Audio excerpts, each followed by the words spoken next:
말씀 누가복음 1장 27절부터 33절까지 말씀입니다. 제가 읽는 성경으로 87페이지에 있습니다. 누가복음 1장 27절부터 33절까지 보겠습니다. 우리 함께 봉독하겠습니다. 다윗의 자손 요셉이라는 사람과 약혼한 처녀에게 이르니 그 처녀의 이름은 마리아라. 그에게 들어가 이르되 은혜를 받은 자여 평안할지어다. 주께서 너와 함께 하시도다 하니 그 처녀가 그 말을 듣고 놀라 이런 인사가 어찌함인가 생각하며 천사가 이르되 마리아여 무서워하지 말라. 네가 하나님께 은혜를 입었느니라. 보라 내가 잉태하여 아들을 낳으리니 그 이름을 예수라 하라. 그가 큰 자가 되고 지극히 높으신 이의 아들이라 일컬어질 것이요 주 하나님께서 그 조상 다윗의 왕위를 그에게 주시리니 영원히 야곱의 집을 왕으로 다스리실 것이며 그 나라가 무궁하리라. 아멘. 어느 도시의 정유 공장에서 큰 화재가 일어났다고 합니다. 도시에 있는 모든 소방대원들이 그곳에 모여 있겠죠. 근데 이제 불길과 매연이 너무 심해서 건물 근처에 이제 접근하기가 좀 어려웠답니다. 그래서 차도 좀 멀리 이렇게 세워놓고 또 멀찍이 서서 이렇게 이제 진화를 하기 시작을 했다 그래요. 근데 진화를 하던 중에 건물 안에 노동자가 아직 있다는 이야기를 듣게 됐어요. 그런데 섣불리 들어갔다가는 목숨을 잃을 수도 있는 상황이었기 때문에 그 누구도 이렇게 쉽게 들어가지 못하고 망설이고 있었다 그럽니다. 근데 저 길 위에 있는 언덕에서 소방차 하나가 갑자기 쭉 내려오더랍니다. 내려와서 그 불이 난 그 건물로 확 들어가 버리더래요. 그리고는 그 소방차에서 나온 소방대원들이 그 건물 안에 있는 사람들을 이제 구출해서 이제 나오게 됐죠. 그 모습을 보고 이제 다른 좀 멀찍이 서 있던 소방대원들도 이제 합류해서 이제 불도 끄고 사람도 구출하고 그런 일들을 했다 그럽니다. 뒤늦게 이제 이 소식을 들었던 시장이 소방대원들을 찾아갔습니다. 왜냐하면 그들을 격려하고 또 그들에게 어떤 포상이라고 그러잖아요. 뭘 이렇게 필요한 걸 좀 주고 또 상장도 주고 그렇게 하려고 찾아갔대요. 그래서 시장이 이제 그들에게 당신들이 원하는 게 뭡니까? 이렇게 물어봤대요. 그랬더니만 그 소방대원들이 잠깐 이렇게 고민을 좀 하더니만 그 중에 이제 대표가 이렇게 얘기하더래요. 시장님, 소방차의 브레이크를 좀 고쳐주십시오. 이제 그렇게 얘기를 했대요. 소방차에 있는 브레이크를 좀 고쳐주시면 고맙겠습니다. 그 얘기는 뭐예요? 길 위에 있던 소방차가 건물로 들어간 거는 용기가 있어서 들어간 게 아니라 소방차의 브레이크가 터져서 들어갔다는 얘기예요. 브레이크가 듣지 않아서 들어갔다는 거예요. 불길 속에서 시민을 구하는 것은 소방대원들의 임무죠. 하지만 브레이크가 고장나기 전까지는 아무도 그 일을 하지 않았다는 거죠. 이처럼 우리는 나에게 맡겨진 일을 제대로 하지 않고 회피할 때가 있습니다. 뭐로 가도 서울만 가면 된다라는 이 속담처럼 그때 하나님은 다양한 방법으로 우리에게 그 일을 행하게 하시는 것들을 우리가 경험할 때가 있습니다. 내가 하고 싶지 않은데 해야 되는 상황들이 주어졌을 때 우리는 그것을 좀 피하고 싶어 합니다. 누구나 마찬가지죠. 근데 그것을 하나님이 원하시는 일이라면, 그것에 하나님의 부르심이 있다면 그 일은 우리가 반드시 해내야 될 일이라는 거죠. 오늘 이야기는 약혼은 했지만 아직 결혼을 하지 않았던 마리아를 찾아오신 하나님으로부터 시작됩니다. 마리아를 찾아온 이 하나님의 천사는 28절에서 이렇게 인사하죠. 그에게 들어가 이르되 은혜를 입은 자여 평안할지어다. 주께서 너와 함께 하시도다 하니. 마리아는 천사로부터 하나님의 은혜를 입었다, 하나님의 은혜를 받았다라는 말을 듣고는 깜짝 놀랍니다. 왜냐하면 이 말을 다르게 표현하면 그녀가 하나님으로부터 오는 분수에 넘치는 은혜를 받았다는 말이기 때문에 그렇습니다. 근데 그녀가 천사의 말에 놀랐던 이유는 자신이 놀라운 하나님의 은혜를 받았다고 지금 천사가 이야기하는데 지금까지 자신의 삶에서 그러한 하나님의 은혜를 발견한 적이 없기 때문에 그렇습니다. 그게 첫 번째 이유죠. 두 번째 이유는 좀 충격적인 이유죠. 31절부터 33절의 내용인데요. 보라, 내가 잉태하여 아들을 낳으리니 그 이름을 예수라 하라. 그가 큰 자가 되고 지극히 높으신 이의 아들이라 일컬어질 것이요 주 하나님께서 그 조상 다윗의 왕위를 그에게 주시리니 영원히 야곱의 집을 왕으로 다스리실 것이며 그 나라가 무궁하리라. 이 말은 그녀가 잉태하게 되었다는 선언이었습니다. 근데 아직 남자를 알지 못한 처녀를 향해서 임신했다는 말은 사실은 받아들일 수 없는 문제이지 않습니까? 남자를 알지 못하는데 임신했다는 것은 있을 수 없는 일이죠. 더구나 자신이 임신한 것이 왜 하나님의 은혜를 받았다는 것인지 그것이 되었을까라는 어떤 그런 고민도 있었을 거예요.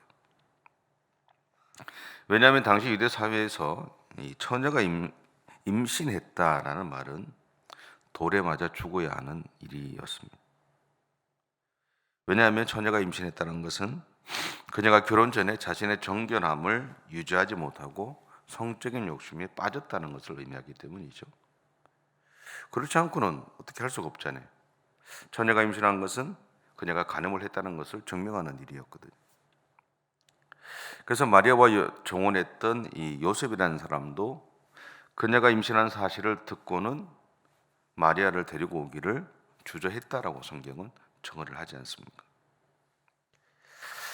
그런데 하나님의 천사는 마리아에게 주어진 이런 상황에 대해서 35절에서 이렇게 대답합니다. 천사가 대답하여 이르되 성령이 내게 임하시고 지극히 높으신 이의 능력이 너를 덮으시리니 이러므로 나실 바 거룩한 이는 하나님의 아들이라 일컬어지리라. 이 말을 통해 천사는 마리아의 임신은 성적인 욕심의 결과가 아니라 하나님의 역사하심의 결과라고 선언하고 있습니다. 그리고 지금 마리아가 하나님의 역사에 그 역사를 이룰 그 한복판에 서 있다라고 말하고 있죠. 바로 이것이 그녀가 하나님의 은혜를 입었다는 것을 의미합니다. 그런데 문제는 성령의 존재에 대해서 많이 알려져 있는 오늘날도 성령으로 잉태되었다는 말을 이해하기 어렵죠. 그렇지 않으세요? 성령으로 잉태됐다는 이야기를 여러분 받아들이기 쉬우실 것 같으세요? 처녀가, 내가 처녀라면. 성령에 대해서 이미 우리는 많이 알고 있어요. 근데 그걸 받아들인다고 했을 때 결코 쉽지 않았을 거예요. 근데 성령의 존재에 대해서 제대로 인식되지 않았을 당시에는 이것이 더더욱 이해되지 않는 일이었다라는 겁니다. 그래서 유일하게 할 수 있는 것은 이것을 그냥 받아들이는 것 뿐이었습니다. 왜냐하면 이것은 일종의 신탁이었거든요. 근데 그냥 그 결과 그냥 받아들이는 것이 유일한 선택지였을 겁니다. 하나님의 천사의 말에 의하면 마리아가 잉태한 아이의 이름을 예수라고 얘기합니다. 마태복음 1장 21절에 보면 예수님의 이름에 대해 이렇게 정언하죠. 아들을 낳으리니 이름을 예수라 하라. 이는 그가 자기 백성을 그들의 죄에서 구원할 자이심이라. 예수님의 이름에는 여호와는 구원하신다라는 그런 뜻이 있습니다. 이것은 앞으로 마리아의 아들로 오신 예수님이 무엇을 행하실 것인지를 명확하게 보여주고 있죠. 그것은 세상을 구원하시겠다는 겁니다. 여기에 덧붙여서 천사는 하나님의 아들이라고 선언합니다. 이것은 자신에게 일어난 일, 곧 그녀가 하나님의 아들을 임신하게 되었다는 것을 의미하죠. 그리고 이 아이가 그들이 그렇게 기다리고 있던 메시아라는 겁니다. 이것은 그녀에게 너무나 큰 충격이었을 거예요. 그래서 마리아는 지금 선택의 기로에 서 있었던 겁니다. 받아들일 것이냐, 받아들이지 않을 것이냐. 근데 마리아는 분명히 이해되지는 않았어요. 받아들이기에도 부담스러웠고 그랬어요. 고민할 수밖에 없었고 염려가 많았어요. 어쩌면 자기 인생의 모든 삶이 송두리째 사라지는 순간이 될 수도 있어요. 지금까지 자기가 처녀로서 어릴 때부터 태어나서 지금까지 바르게 살아갔던 그 모든 삶의 모습들이 다 무너질 수 있는 상황에 처하게 되었던 겁니다. 이 사실 자체로 인해서 처녀로서 자기가 임신했다는 그 사실만으로 자기의 부모들은 동네 사람들에게 무시를 당하기도 하고 멸시를 받을 수 있는 상황이었고 자기는 돌에 맞아 죽을 수밖에 없는 상황에 처해 있었어요. 그게 현실이었어요. 그런데 마리아는 자신에게 일어난 일이 하나님으로부터 시작됐다는 것을 알았어요. 이해가 되지는 않았지만 그래서 그는 앞으로 자신이 감당해야 될 모든 어려움들을 내가 감내해 내겠다는 결단을 하게 되는 거예요. 만약에 내가 돌로 맞아 죽는다면 죽겠다라는 얘기죠.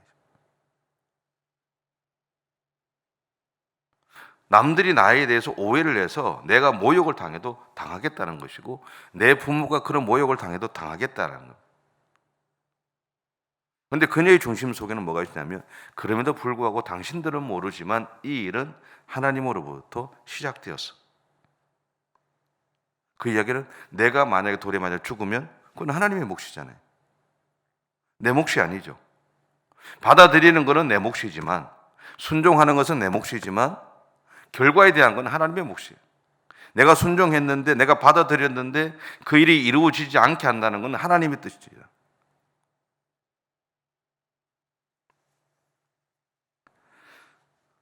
여러분, 마리아가 하나님의 뜻에 순종했던 결과로 예수님은 이 땅에 오실 수 있었다라는 것. 마리아의 순종의 결과로 세상을 구원하고자 하셨던 하나님의 구원의 계획은 시작되었다는 것이고 완성되었다라는 겁니다. 오늘 우리가 그 증거, 그 결과를 증거하고 있지 않습니까? 오늘 내가. 그러게 지금 우리가 하나님의 자녀로 살아가고 있고 구원의 은혜 안에 살아가고 있는 것은 마리아의 순종의 결과였습니다. 분명한 것은 한 여인의 순종이 세상을 살리는 일이 되었다라는 거죠. 마찬가지로 하나님이 오늘 우리에게 요구하시는 순종에는 세상을 살리기 위한 하나님의 뜻이 여전히 포함되어 있습니다. 그리고 오늘 나에게 주어진 크고 작은 일의 크고 작음을 보지 마시고 하나님의 명령에 순종함으로 믿음의 길을 가십시다. 일이 크면 어떻고 작으면 어떻습니까? 내가 이해가 되면 어떻고 이해가 되지 않으면 어떻습니까? 분명한 것은 그 일을 하나님이 나에게 하셨다면, 그 일을 하나님이 나에게 명령하셨다면, 그 일 안에 하나님의 뜻이 포함되어 있다면 내가 할 수 있는 것은 선택할 수 있는 것은 순종하는 것밖에 없습니다.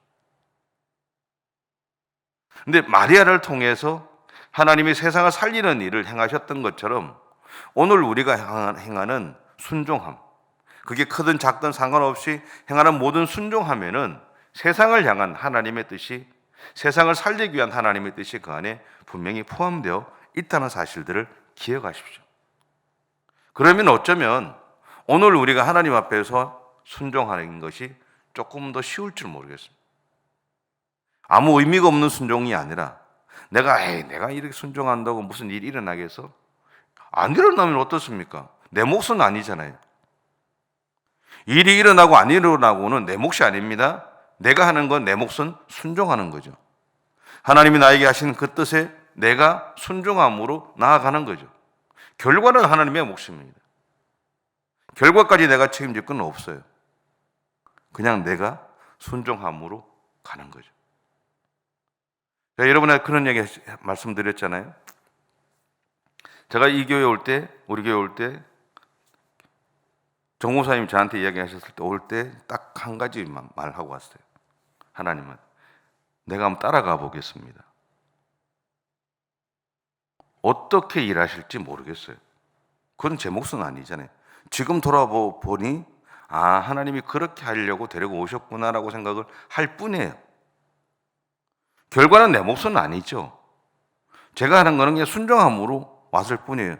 그래서 여러분이 저를 본 겁니다. 저도 여러분을 본 거고. 나머지는 몰라요. 그렇죠? 오늘 이후에 어떤 일이 일어날지는 모릅니다. 아무도 알 수가 없어요. 그죠? 그러니까 우리는 그저 순종함으로 나가면 되는 거죠. 나머지는 하나님의 몫입니다. 나를 세우신 분이 하나님이시고 나에게 그 일을 맡기신 분이 하나님이시니 우리는 순종함으로 나아가면 됩니다. 오늘 여러분에게 주어진 인생의 삶을 살아가실 때 여러분 안에 수많은 일들이 분명히 일어날 겁니다. 왜 그 일이 일어나는지 우리는 모릅니다. 알 수도 있죠. 그런데 분명한 것은 뭐냐면 하나님이 그 일을 통해서 나에게 행하고자 하시는 것은 바로 그 일을 통해서 세상을 살리고 싶다라는 겁니다. 여전히 하나님은 세상을 살리고 싶어서 우리를 이 땅에 부르셨고 세우셨다는 사실들을 기억하십시오. 그렇게 오늘 하루도 나를 부르신 하나님 앞에 순종함으로 믿음의 길을 가는, 그리고 그 일을 행하실 하나님을 신뢰하시면서 그렇게 살아가는 저 여러분의 삶이 되시면 좋겠습니다. 기도하겠습니다. 사랑의 주님, 감사합니다. 우리를 부르시고 우리를 세우시고 우리에게 하나님의 사역을 맡기신 분은 하나님이십니다. 그리고 우리를 통해서 그 일을 행하실 분도 하나님이시죠. 그렇다면 우리는 그렇게 행하실 하나님을 신뢰하며 오늘도 나를 부르신 그 부르심에 순종함으로 믿음의 길을 달려가는 우리 모두가 되어줄 수 있도록 하나님 인도해 주옵소서. 주님, 그러다 보니 이렇게 생각해 보니 오늘 하루가 참 신납니다. 하나님이 우리를 통해서 어떠한 일을 행하실지, 우리를 통해서 어떻게 세상을 바꾸고 가실지, 우리를 통해서 세상에 어떠한 영향을 끼치게 하실지, 그리고 그 세상을 하나님이 어떻게 살리실지, 그 하나님을 향한 기대함으로 오늘 또 믿음의 길을 달려가는 우리 모두가 되어줄 수 있도록 하나님 은혜를 허락해 주시옵소서. 감사드리며 예수님의 이름으로 기도드립니다. 아멘. 하늘에 계신 우리 아버지, 아버지의 이름을 거룩하게 하시며 아버지의 나라가 오게 하시며 아버지의 뜻이 하늘에서와 같이 땅에서도 이루어지게 하소서. 오늘 우리에게 일용할 양식을 주시고 우리가 우리에게 잘못한 사람을 용서하여 준 것 같이 우리 죄를 용서하여 주시고 우리를 시험에 빠지지 않게 하시고 악에서 구하소서. 나라와 권능과 영광이 영원히 아버지의 것입니다. 아멘.